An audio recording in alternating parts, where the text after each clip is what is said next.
Bien, mis hermanos, el Señor me los continúe bendiciendo grandemente. Mis hermanos, vamos a abrir entonces nuestras Biblias en Apocalipsis capítulo 7 y vamos con la ayuda del Señor a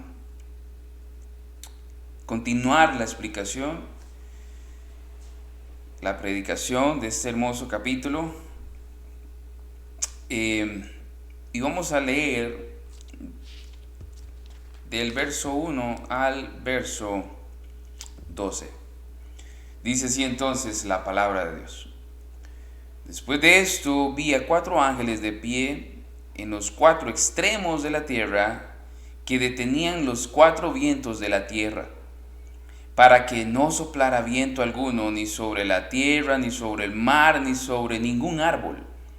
También vi a otro ángel que subía de donde sale el sol, que tenía el sello del Dios vivo, y gritó a gran voz a los 4 ángeles a quienes se les había concedido hacer daño a la tierra y al mar: no hagan daño ni a la tierra, ni al mar, ni a los árboles, hasta que hayamos puesto un sello en la frente a los siervos de nuestro Dios. Oí el número de los que fueron sellados: 144,000 sellados de todas las tribus de los israelitas. De la tribu de Rubén, 12,000. De la tribu de Gad, 12,000. De la tribu de Aser, 12,000. De la tribu de Neftalí, 12,000. De la tribu de Manasés, 12,000. De la tribu de Simeón, 12,000. De la tribu de Leví, 12,000. De la tribu de Isaacar, 12,000. De la tribu de Zabulón, 12,000. De la tribu de José, 12,000. De la tribu de Benjamín fueron sellados 12,000. Después de esto miré y vi una gran multitud que nadie podía contar, de todas las naciones, tribus, pueblos y lenguas, de pie delante del trono y delante del Cordero, vestidos con vestiduras blancas y con palmas en las manos. Clamaban a gran voz: la salvación pertenece a nuestro Dios, que está sentado en el trono, y al Cordero. Todos los ángeles estaban de pie alrededor del trono y alrededor de los ancianos y de los 4 seres vivientes. Estos cayeron sobre sus rostros delante del trono y adoraron a Dios, diciendo: Amén. La bendición, la gloria, la sabiduría, la acción de gracias, el honor, el poder y la fortaleza sean a nuestro Dios por los siglos de los siglos. Amén. Esta es la segunda parte de este sermón, que se llama Solo Dios puede hacer que alguien pueda sostenerse en pie en el gran juicio final.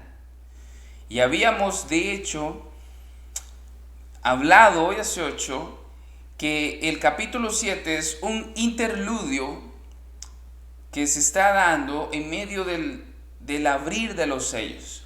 Habíamos de hecho comenzado con la lectura con el verso 17 del capítulo 6, que dice: porque ha llegado el gran día de la ira de ellos, y ¿quién podrá sostenerse? En el capítulo 8 se abre el 7º sello. El capítulo 7, Dios está proveyendo una respuesta a esta pregunta. Habíamos hablado que el capítulo 6 es una respuesta negativa, porque aquellos, los habitantes de la tierra, que habíamos explicado que son los que aborrecen a Dios, aborrecen al Hijo de Dios, aborrecen la palabra de Dios y aborrecen al pueblo de Dios, ellos no podrán sostenerse en pie. Al contrario, querrán ante la presencia de Dios santo, 3 veces santo, y de su ira, la ira del Cordero. Ellos identificarán ese día y pedirán a las montañas y rocas que caigan encima, y la expresión de la condición de ellos será esconderse. En lugar de clamar perdón y confiar en Jesús, en ese momento tampoco lo harán, y más bien querrán esconderse de Dios, algo que han hecho durante todas sus vidas, porque así es el ser humano. después de la caída de Adán y Eva. Adán pecó y lo primero que hizo cuando Dios se pasea por el huerto del Edén, cuando la santidad de Dios camina por ahí, lo que hacen ellos es esconderse de Dios, quien es tres veces santo, y así ha sido desde entonces. El hombre se esconde de Dios. Ahora, capítulo 7 entonces es una respuesta positiva a esta pregunta: ¿quién podrá sostenerse? Bueno, solo Dios puede hacer que alguien pueda sostenerse en pie en el día del gran juicio final. Ahora, mis hermanos, es siempre importante recordar o reforzar la importancia del estilo literario de Apocalipsis. El que interpreta Apocalipsis de manera literal tiene problemas. Va a estar siempre jugando con lo literal, con lo simbólico, pero va a tener problemas. Hemos visto que el Apocalipsis es literatura profética, por lo tanto debe usarse el género literario apocalíptico de manera que está lleno de simbolismos y debemos interpretar esto de manera simbólica. Hemos visto que Satanás no tiene literalmente un trono en Pérgamo. Dios no tiene literalmente un cuerpo, ya que Él es espíritu, no está literalmente sentado en un trono. No hay 7 Espíritus Santos literales. El Cordero de Dios no es un cordero literal. El libro en la mano de Dios no es tampoco un libro literal. Los 24 ancianos no son 24 ancianos literales con barbas blancas, pelo largo, etc. Jesús no toca literalmente la puerta de la iglesia en la Odisea. Literalmente Jesús no está tocando una puerta, ¿verdad?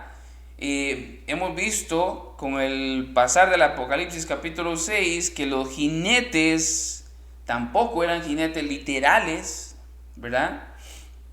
Y también vimos que hoy hace 8 que la marca, el sello, aquellos sellados por Dios, no es un sello tampoco literal. Por lo tanto, cuando pasemos por la marca de la bestia, veremos también que esa marca no es literal. Así como los cristianos no son sellados literalmente, los que reciban la marca de la bestia no la recibirán de una manera literal.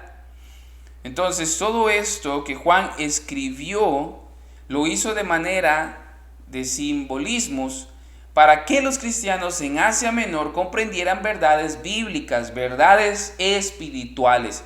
Habíamos hablado al inicio que el Apocalipsis en esta forma literaria era muy común en los primeros años de la iglesia, esta forma de literatura, pero para nosotros no. Por eso es un trabajo difícil hacer buena interpretación, buena hermenéutica, buena exégesis, porque nos enfrentamos a una lectura a la cual nosotros no estamos acostumbrados. Pero es muy importante entender de qué forma se debe interpretar el Apocalipsis. Hermanos que amamos, dispensacionalistas, interpretan Apocalipsis literal. De hecho, es muy común, no se da siempre, no son todos los pastores, pero usted estará muy familiarizado si viene de otra congregación en las iglesias del Apocalipsis. Normalmente los predicadores que, valga la redundancia, predican de forma temática y ven que en la congregación está pasando algo y lo relacionan un poquito con alguna situación de la iglesia del Apocalipsis, ya tienen de ahí que predicar. Pero es muy raro ver hermanos dispensacionalistas predicando todo el Apocalipsis, ¿verdad? Por lo generalmente se enfocan en los primeros 3 capítulos. ¿Por qué? Porque como para ellos el resto del Apocalipsis tiene que ver con la gran tribulación y 7 años de gran tribulación, 3 años y medio de paz, 3 años y medio de gran tribulación y luego el milenio. Por lo general ellos no toman esto como algo de relevancia, de suma importancia, algo que sea de mucha bendición para la iglesia que está en la tierra, ¿verdad? Pero hemos visto que este mensaje para la iglesia del Asia Menor, que fueron los primeros destinatarios, sus pastores con las iglesias, todo el Apocalipsis los versos, cada palabra, cada coma, cada detalle de todo el Apocalipsis iba a darles a ellos fe, esperanza, les iba a dar fortaleza, les iba a dar fuerzas para que siguieran viviendo y siguiendo al Maestro, al Salvador de sus almas, en un ambiente hostil, pagano, de persecución, de problemas tanto financieros como sociales, etcétera, tanto laborales. Todo el Apocalipsis era de bendición para ellos y el capítulo 7 no es una excepción, no lo es.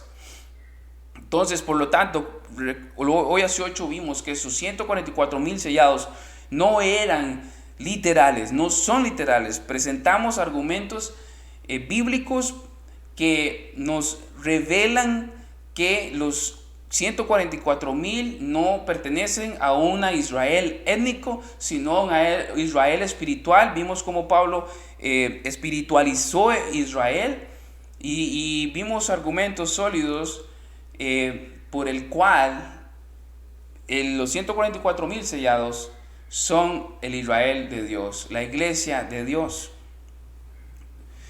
Entonces, simbólicamente, vimos que ellos representan todos los redimidos del Cordero. 12,000 representando los 12 patriarcas y los redimidos del Antiguo Testamento o antes de Cristo.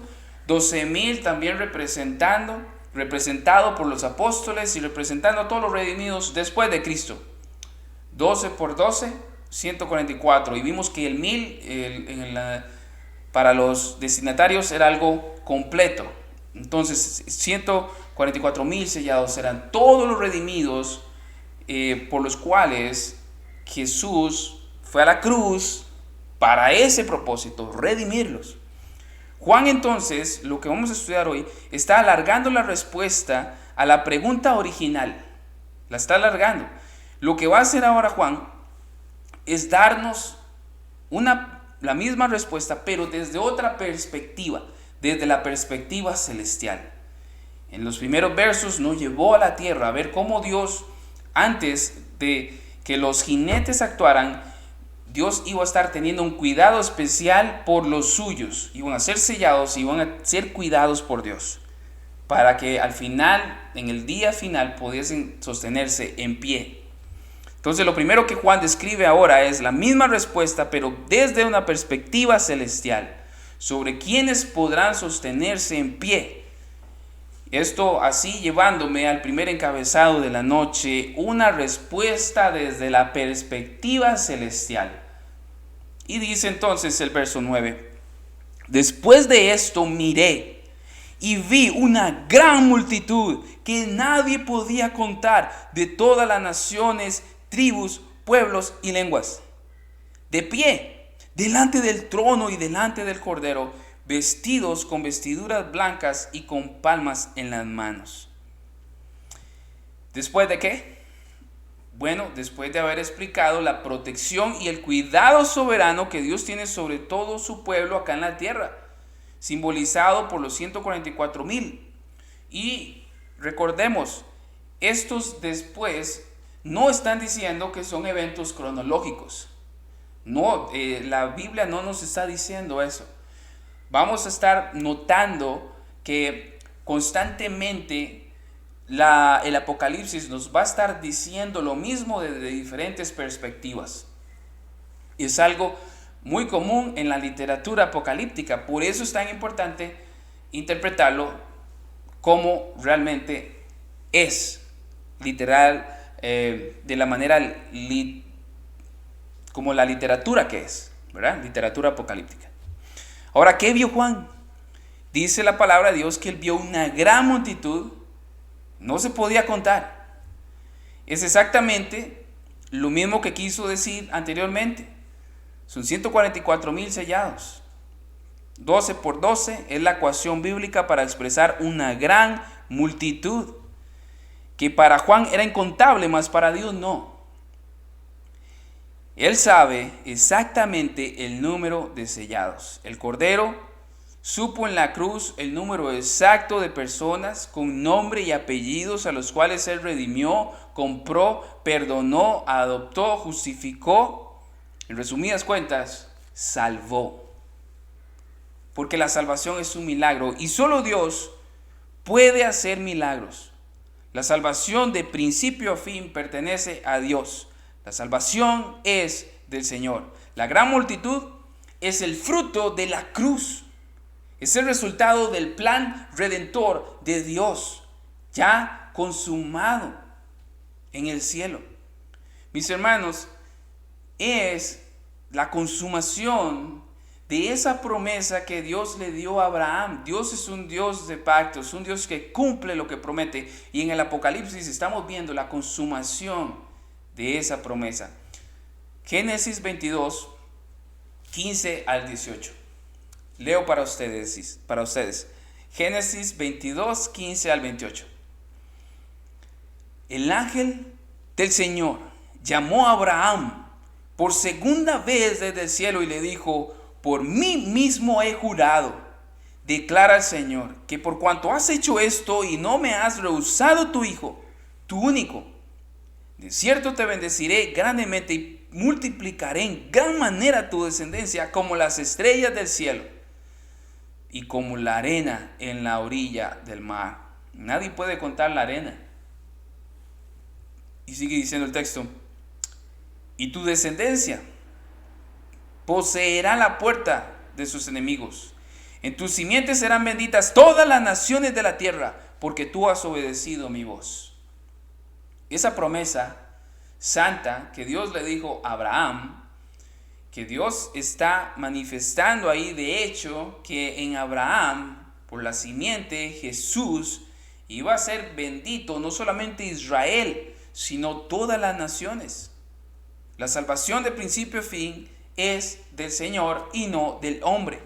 Por eso el pecador debe creer que solo Jesús le puede salvar y debe volverse a Él creyendo de corazón que en Jesús y solo en Él hay perdón de pecados y hay vida eterna.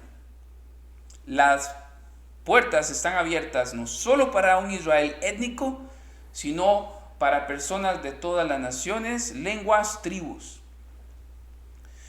de todo pueblo. Hermanos, si no es por Jesús, si no es por esa puerta, las personas no podrán sostenerse en pie en el día del gran juicio final. Es solo por esa puerta, solo hay una puerta y la puerta es Jesús. Ahora, ¿cómo estaban ellos? Bueno, ellos estaban de pie. Sí, lo vemos ahí. Esto miré y vi una gran multitud que nadie podía contar, de todas las naciones, tribus, pueblos y lenguas, de pie. Estaban de pie. Nuevamente, Juan nos está dando la respuesta a la pregunta del capítulo 6 del verso 17. ¿Quién podrá sostenerse? Bueno, los que Dios selló, los que Dios salvó, los que Dios compró en la cruz. Por eso los únicos que pueden sostenerse en el día del gran juicio final son aquellos por los cuales Cristo pagó un precio. Por ende, solo Dios puede hacer que alguien pueda sostenerse en pie en el día del juicio final. Solo Dios. ¿Dónde estaban? Dice, estaban delante del trono y delante del Cordero. Estaban de pie delante de Dios mismo, delante del Hijo de Dios, por la gracia de Dios y por la obra del Cordero. Por eso la gloria de Dios. ¿Cómo vestían ellos? Dice el texto que tenían vestiduras blancas. Eso no es literal. Ellos no estaban literalmente con vestiduras blancas.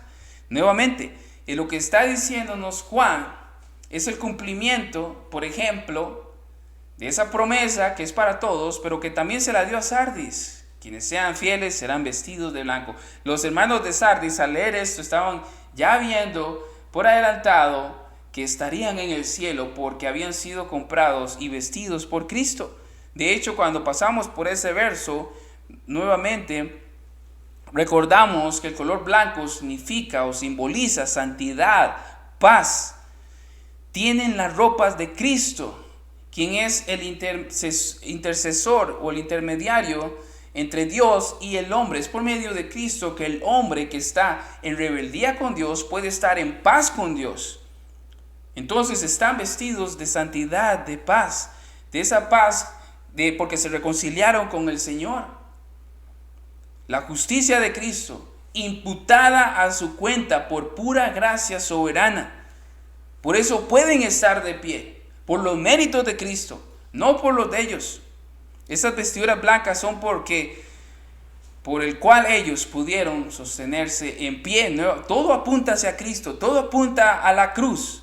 Hermanos, el Apocalipsis está repleto, está muy pintoresco con las pinturas de la cruz. Está coloreado del Evangelio, nos lleva siempre a la cruz. Cuando estudiamos la palabra de Dios y si está el Evangelio ahí, mis hermanos, no se nos puede escapar de resaltarlo. Qué honor y qué agradecimiento, mis hermanos, el pensar en esto, porque usted y yo, si hemos nacido nuevos, si usted ha nacido nuevo, podremos estar en ese día final de pie y todo por los méritos de Jesús. El pecador puede sostenerse en pie en el día del gran juicio de Dios, en el día final, pero por los méritos de Cristo y no por los suyos propios, no por sus propias obras o justicias, sino por las obras de Cristo a nuestro favor. Por eso también, mis hermanos, aquí se está diciendo implícitamente que la salvación no se pierde. La salvación es del Señor. Todo aquel que no venga a Cristo en arrepentimiento y fe tendrá vestiduras sucias, manchadas por su pecado. Se verán a sí mismos sucios con sus contables y calificables rebeldías descaradas de sus pecados, los cuales les acusarán en el día del gran juicio y no tendrán de ninguna manera ningún argumento válido para refutar su maldad. No podrán lavar sus vestiduras en ese gran día para presentarse puros delante de Dios, justificados delante de Dios, sin mancha, sin pecado. Todos se presentarán llenos de pies a cabeza, manchados y sucios, llenos de pecado. San Juan 6:33. El que cree en el Hijo tiene vida eterna, pero el que no obedece al Hijo no verá la vida, sino que la ira de Dios permanece sobre él. Por eso aquellos que no vienen a Jesús en el día del gran juicio no podrán sostenerse en pie, y por los méritos de Cristo, aquellos que somos igual de pecadores, igual de merecedores de la ira de Dios, pero por los méritos de Cristo podremos sostenernos en pie en el día del gran juicio final. Nuevamente, mis hermanos, ¿quién era esa gran multitud? Los 144,000 sellados, ahora descritos como una gran multitud. El 12, recordamos, simboliza algo que está completo, y el múltiplo 1000 simboliza una cantidad enorme, grande. Esa multitud no son israelitas solamente, sino que son gente de toda nación, de toda tribu, pueblos y lenguas. Es lo mismo que leímos en Apocalipsis 5, del 9 al 10. Y cantaban un cántico nuevo, diciendo: digno eres de tomar el libro y abrir sus sellos, porque tú fuiste inmolado y con tu sangre has redimido, o sea, comprado, para Dios de todo linaje, lengua, pueblo y nación. Y los has hecho para nuestro Dios reyes y sacerdotes, y reinaremos sobre la tierra. ¿Qué quiere decir, mis hermanos, ahora? Que tenían palmas en las manos, porque dice el verso nuevamente: después de eso miré y vi una gran multitud que nadie podía contar, de todas las naciones, tribus, pueblos y lenguas, de pie delante del trono y delante del Cordero, vestidos con vestiduras blancas, pero notemos, y con palmas en las manos. Nuevamente, en el cielo no hay palmas. Ellos no tenían palmas literales en sus manos. Esto es simbólico, está expresando verdades espirituales, verdades bíblicas. Y tal vez en su Biblia, en la concordancia, este verso te lleve a Levítico 23:40. Y en Levítico 23:40 se lee lo siguiente: y el primer día tomarán para ustedes frutos de árboles hermosos, hojas de palmera y ramas de árboles frondosos y sauces del río, y se alegrarán delante del Señor su Dios por 7 días. Ahí vemos que el pueblo se le mandó a hacer fiesta, y una de las cosas que debía hacer era tomar palmas, ¿verdad? Solo en el Evangelio de Juan encontramos una referencia a Levítico 23:40. En la práctica, de hecho, en vivo, con el Mesías ahí, en vivo y a todo color. Juan capítulo 12, verso 13. Dice, tomaron hojas de las palmas y salieron a recibir a Jesús y gritaban, Hosana, bendito el que viene en el nombre del Señor, el Rey de Israel. Ese momento fue un momento hermoso. El pueblo reconociendo que Jesús venía en el nombre del Señor, alabándolo, cumpliendo así en vivo y a todo color aquello que era sombra de Cristo. Levítico 23:40. El hecho de que los sellados redimidos tengan palmas en las manos, entonces, es un simbolismo de ¿qué? De victoria. ¿Victoria sobre qué? Victoria sobre la muerte, la tumba, el pecado y Satanás. ¿Y quién? ¿De quién es la victoria? De Jesús.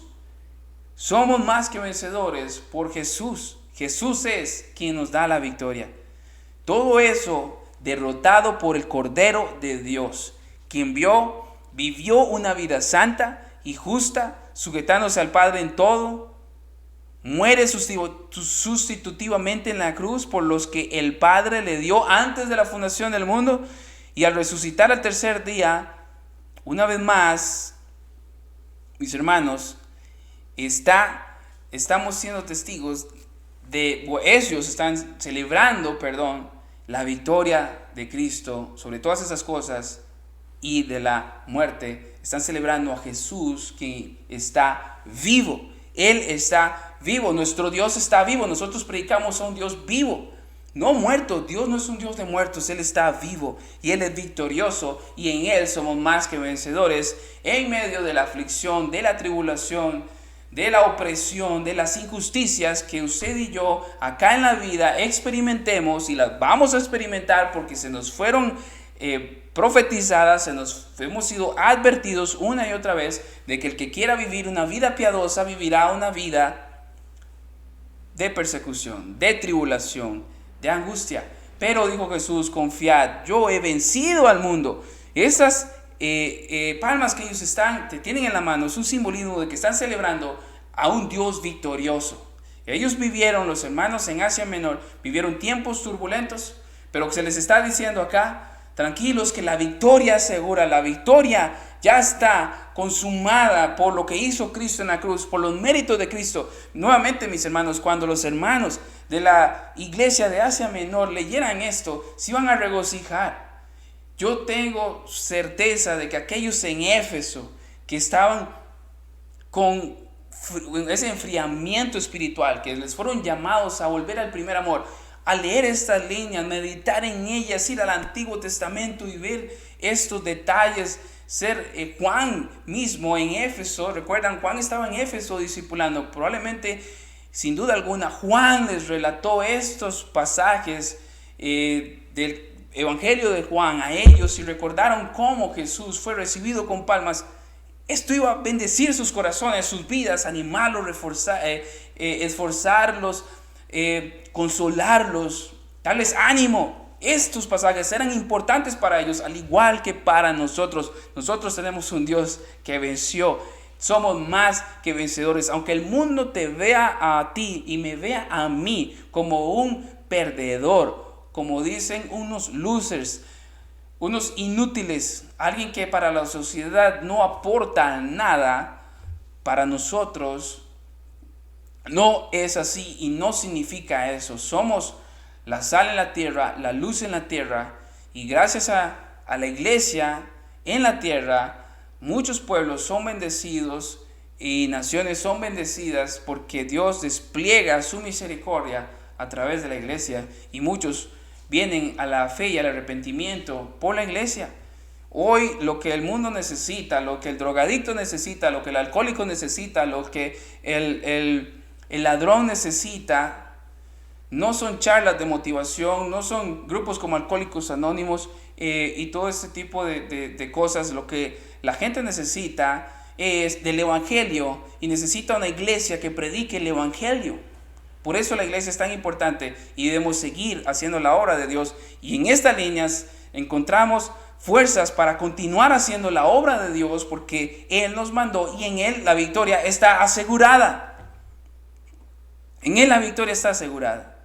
Un dato muy importante y muy hermoso, me llama la atención poderosamente, es que cuando vemos el Evangelio de Juan, notamos que ese día, cuando tenían las palmas en las manos y clamaban, Hosana, Hosana, ¿verdad? Bendito el que viene en el nombre del Señor, el Rey de Israel. Ese día fue el primer día de la semana. Fue domingo. El día de victoria. El tercer día después de la muerte en la cruz. Cuando Jesús resucita de entre los muertos. Cuando finalmente vence a Satanás, la muerte, el pecado. Eso está implícito en el texto que estamos estudiando. Hermanos, a mí la verdad me duele una vez más, ahora que entiendo un poquito de la importancia del día del Señor, a mí me duele el conocer personas que menosprecian este día, el domingo, el día de la santa convocatoria, cuando hemos visto en el Apocalipsis que Dios se pasea por las iglesias son convocadas, hay una santa convocatoria el domingo, el primer día de la semana, el día de la resurrección, donde Dios va a hablar a su pueblo, donde el pueblo escucha, donde se nos ha mandado, se nos ha explicado que el día del Señor no es para nuestro propio placer, sino para dar gloria y honra al Señor y vivirlo de la manera que Dios quiere que vivamos ese día, porque es un día para santificarlo. Pero en esta cultura tica, el pensar así, aún dentro del gremio evangélico, nosotros somos radicales. Ah, qué radical es eso. Ustedes son legalistas. ¿Cómo no puede escaparse un día a darse un paseíto un domingo? Bueno, así pensaba yo. Yo lo hacía una vez al año. Pero cuando vi esto, de la importancia del día del Señor, yo digo, es que no es justificable un día al año, porque está en el decálogo y no es justificable al adúltero caer en ese pecado una vez al año, no es justificable mentir una vez al año, no es justificable usar el nombre del Señor una vez al año, ni deshonrar a padre y madre una vez al año. Nada de eso es justificable. El día domingo celebramos la victoria en Cristo. El día domingo, simbólicamente hablando, vamos con palmas en las manos también, diciendo nuestro Jesús resucitó y vamos a ir a adorar a un Dios vivo. Cada vez que las personas que nos conocen nos ven vestidos con ropas de iglesia el domingo, todo el mundo en Costa Rica sabe que si ve a alguien el domingo con ropa de vestir y con corbata o sin corbata, pero bien vestido, la gente sabe que va a ir a una iglesia. Entonces, ya con nuestra forma de vestir, que es por lo general distinta al resto de la semana, estamos testificando de que el domingo para nosotros es importante porque vamos a ir a adorar a nuestro Dios que resucitó el domingo.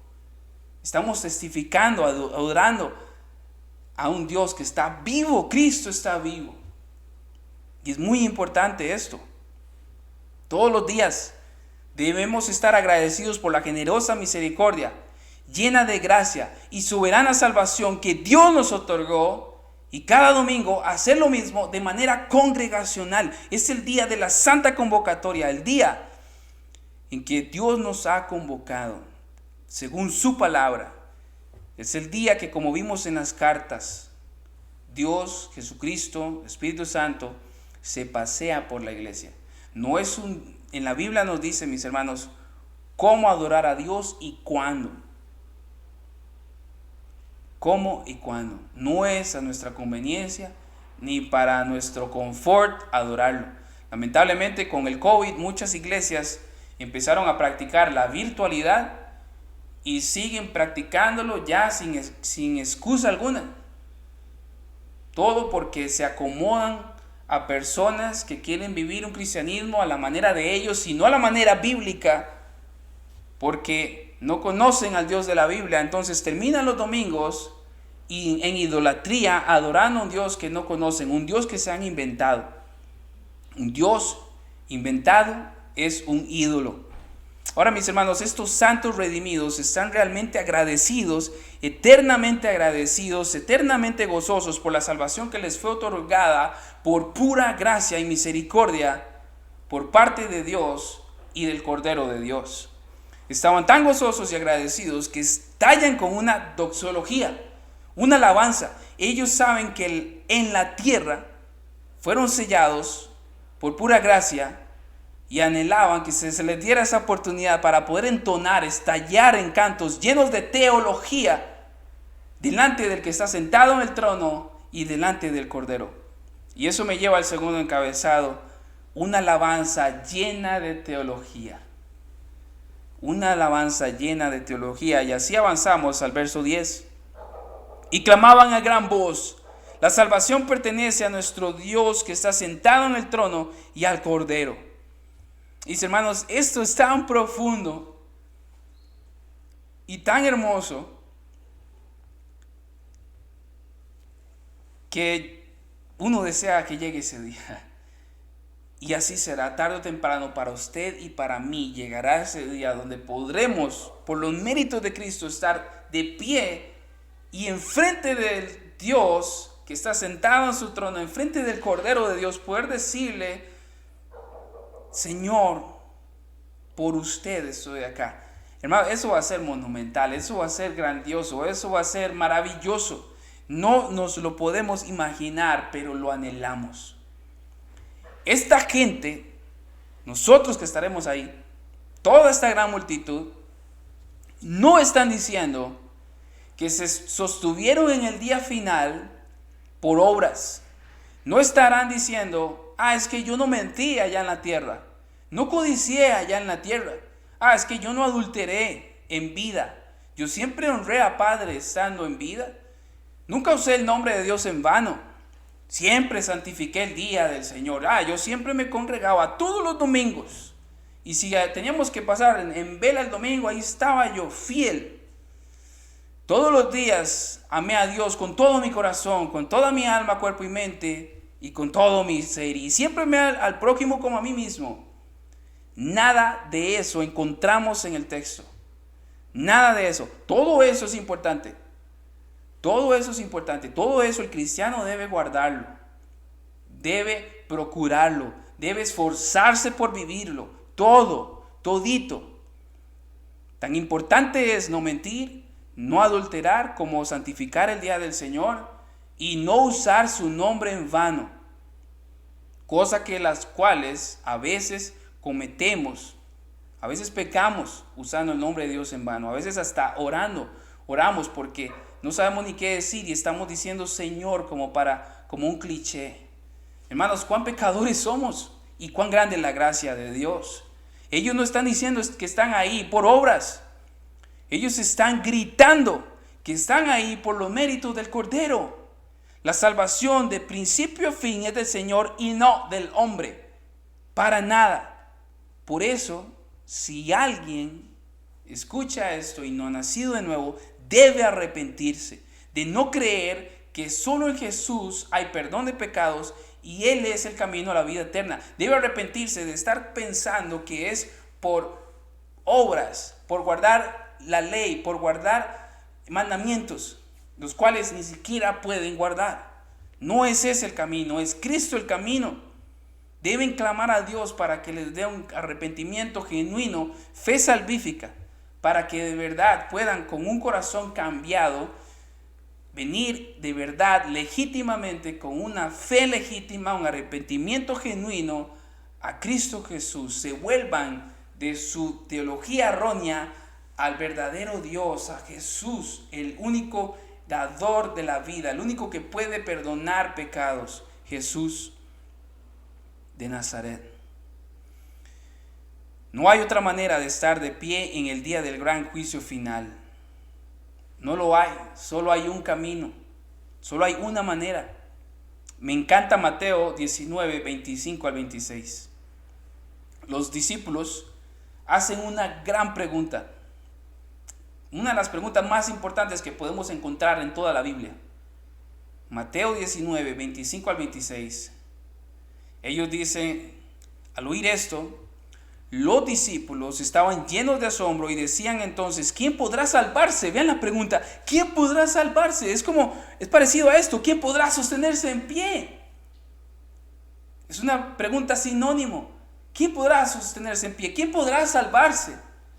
Jesús dice, y mirándolos, vean lo serio que es la respuesta, porque Jesús está haciendo contacto visual con ellos y les dice, para los hombres eso es imposible. Usted se imagina a Jesús mirándote a los ojos y diciéndole, para los hombres eso es imposible. Vea la firmeza con la que está Jesús expresándose. Para los hombres eso es imposible, pero para Dios todo es posible. O sea, la salvación es del Señor. Solo Dios puede salvar. El hombre no puede participar en esa salvación y no tiene mérito alguno, absolutamente ninguno, porque la salvación es del Señor. Ahora bien, los que ya estaban en el cielo, además de la gran multitud, esos no se quieren perder la ocasión tampoco de alabar a Dios una vez más. Veamos el siguiente verso. Todos los ángeles estaban de pie alrededor del trono, alrededor de los ancianos y de los 4 seres vivientes. Estos cayeron sobre sus rostros delante del trono y adoraron a Dios diciendo, amén. La bendición, la gloria, la sabiduría, la acción de gracias, el honor, el poder y la fortaleza sean a nuestro Dios por los siglos de los siglos. Amén. En el cielo, mis hermanos, vamos a pasárnosla alabando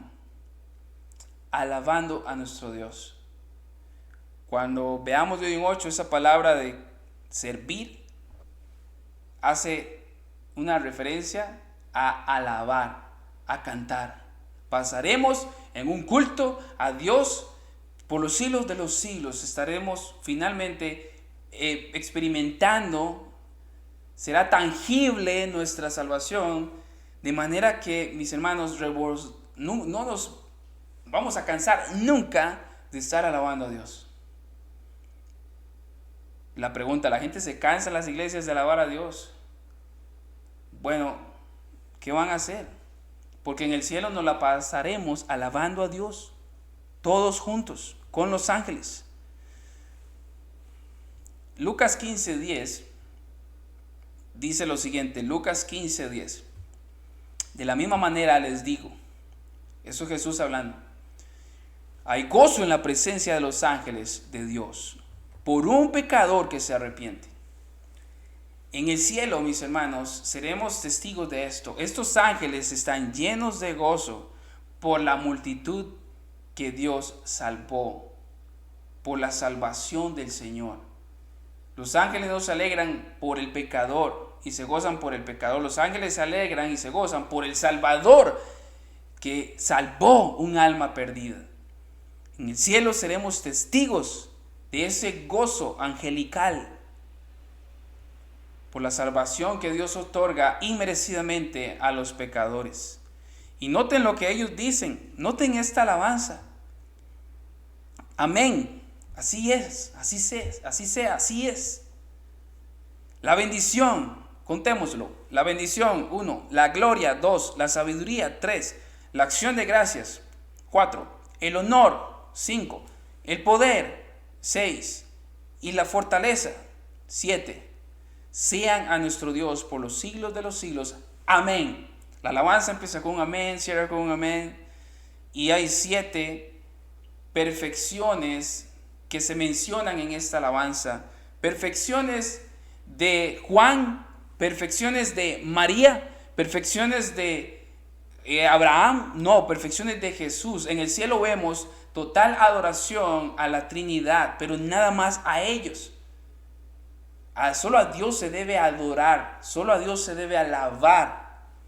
Cuando Juan se postra ante un ángel, en el mismo Apocalipsis lo veremos, el ángel le dice, no, alaba a Dios, yo soy un consiervo suyo.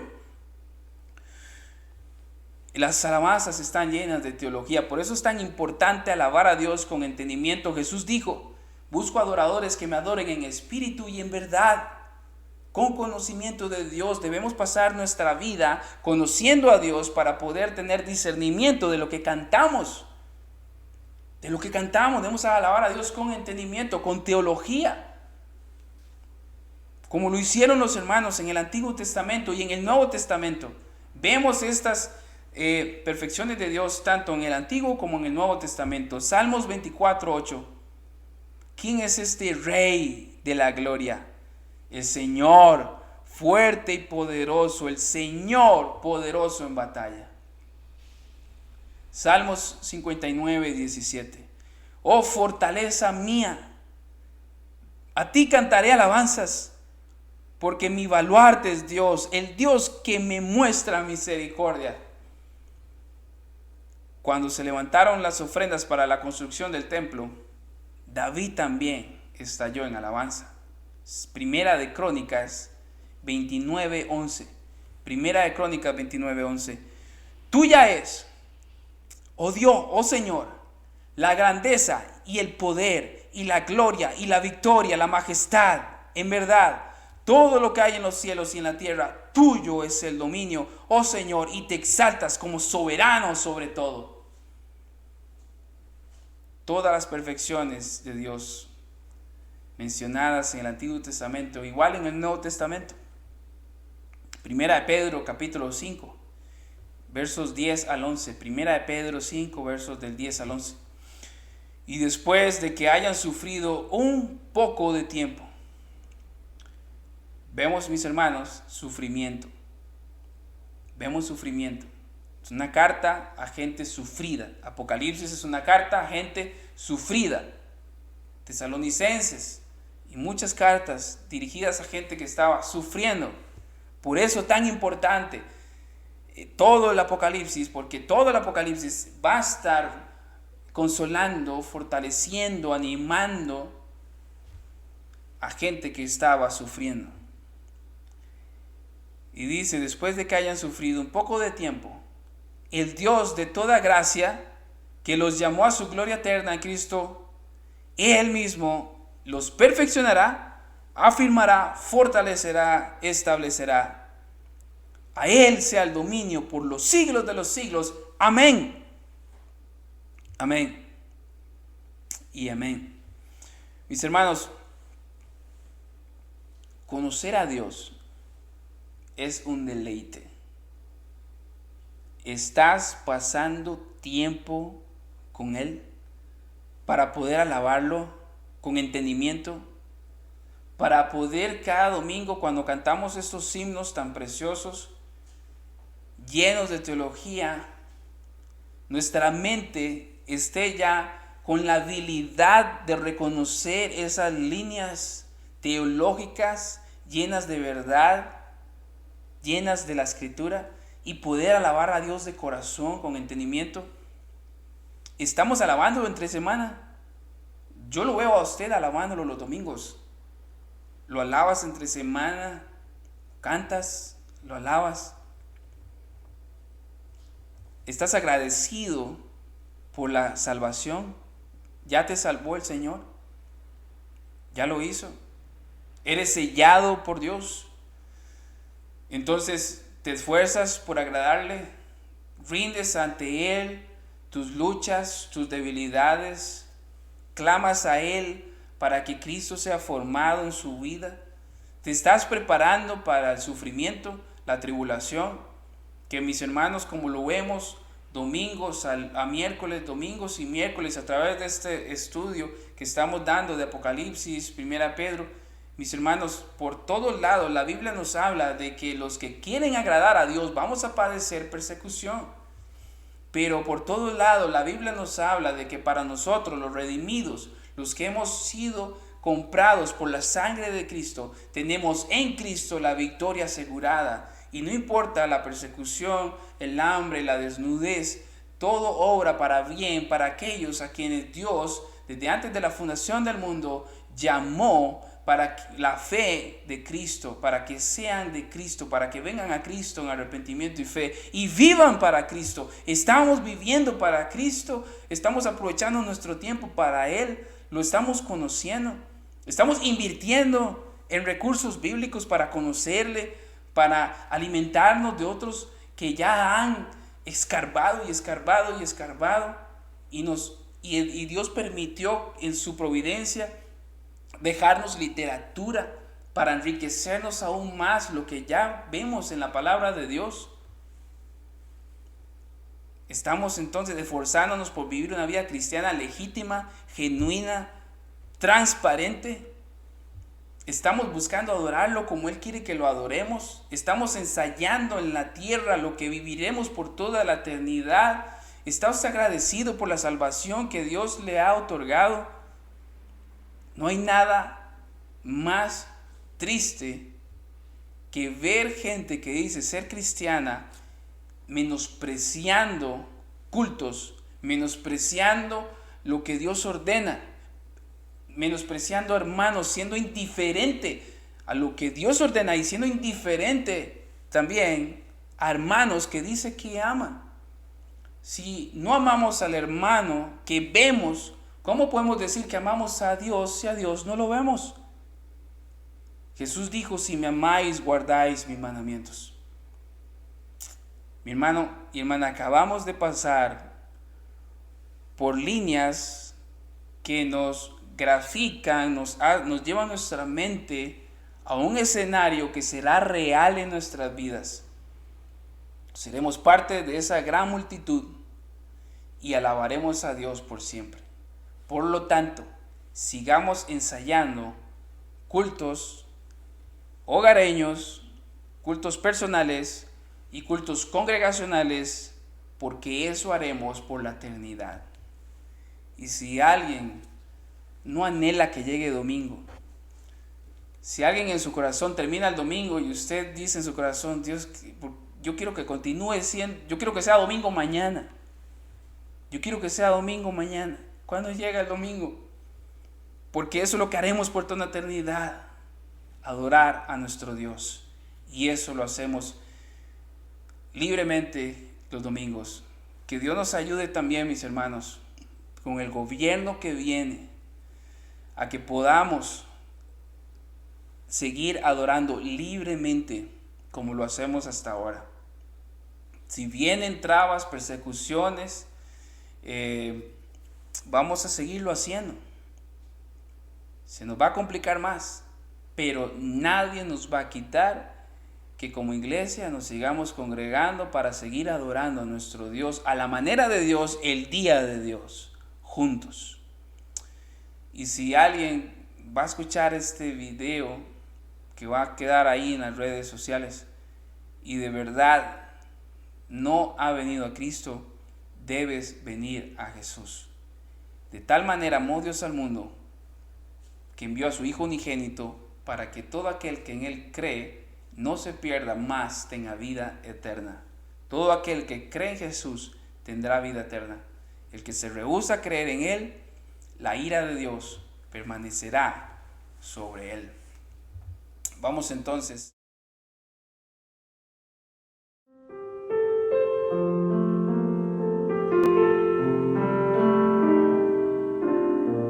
Tú eres bueno, Señor santo y poderoso, digno de toda alabanza, Señor.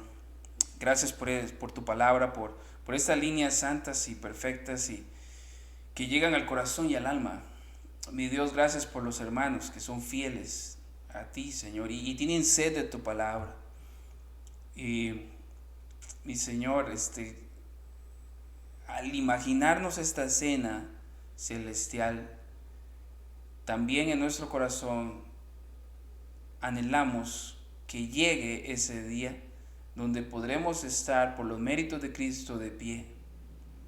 Solo por los méritos de Cristo podremos estar de pie y lo reconoceremos en el cielo con mucho más pasión, fervor, entusiasmo, con todas nuestras fuerzas y por toda la eternidad y cuando llegue ese día final.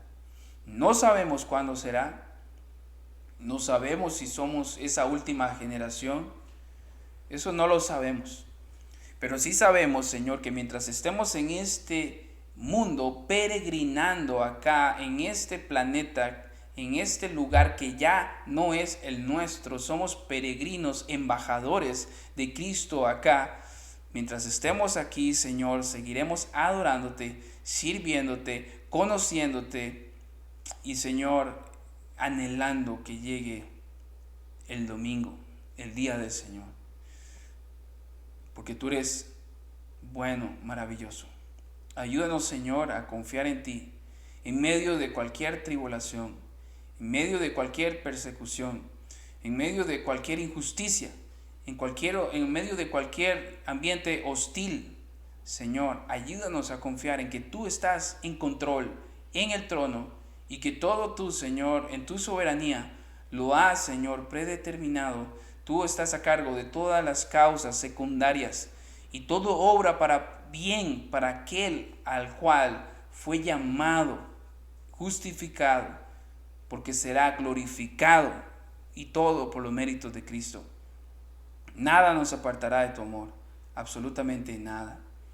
Sí, mi Dios, te pido por los niños, ten misericordia de ellos, sálvales, concédeles fe genuina, arrepentimiento genuino, Señor, y que puedan, Señor, y ser capacitados, calificados para poder venir a Jesús con una fe genuina, Señor. Ayúdanos como papás a que le demos a ellos buenos ejemplos de domingo a lunes. Y te quiero pedir mucho, Señor, por la iglesia que está perseguida allá, Señor, en Yemen, Corea del Norte, Afganistán, Nigeria, todos esos países, Señor. Hay cientos, miles de cristianos siendo perseguidos, escondiéndose para rendirte culto. Aunque sean llevados a las cárceles, ellos están confiando en ti, siendo fieles. Ten misericordia, Señor. Y oramos para que tú, Señor, nos uses y que podamos seguir proclamando a Cristo, predicando a Cristo y orando por los perdidos. Oramos por aquellos, Señor Dios, que tú ya compraste en la cruz, pero aún no han escuchado el Evangelio. Concédenos, Señor, tu misericordia y tu gracia para poder llegar a ellos. Qué bendición, qué gozo sería poder predicarle a alguno que podamos ver, constatar que de verdad fue uno de tus elegidos. Sentiríamos mucho gozo, Señor. Y gracias porque nos gozaremos con los ángeles por la salvación tan grande que tú has dado. La salvación pertenece a Dios, al Señor y al Cordero. Permítenos, Señor Dios, que de hoy en 8 podamos continuar con lo que resta del estudio de este capítulo y que podamos ver, Señor, que la iglesia siempre ha estado en gran tribulación. Y gracias porque nosotros de este lado del sol no hemos pasado tanta tribulación si nos comparamos con los hermanos allá de Oriente. Pero, Señor, sabemos que si nos toca vivirlo, tú nos capacitarás, nos fortalecerás y nos recordarás que tenemos toda la Escritura, no solo el Apocalipsis, toda la Escritura, para encontrar en ella fortaleza, paz, confianza, y en ella perseveraremos hasta el fin. Te damos la gloria y la honra, Señor, en el nombre de Cristo Jesús. Amén y amén. Que el Señor, mis hermanos, les bendiga y nos vemos, si Dios lo permite, el domingo.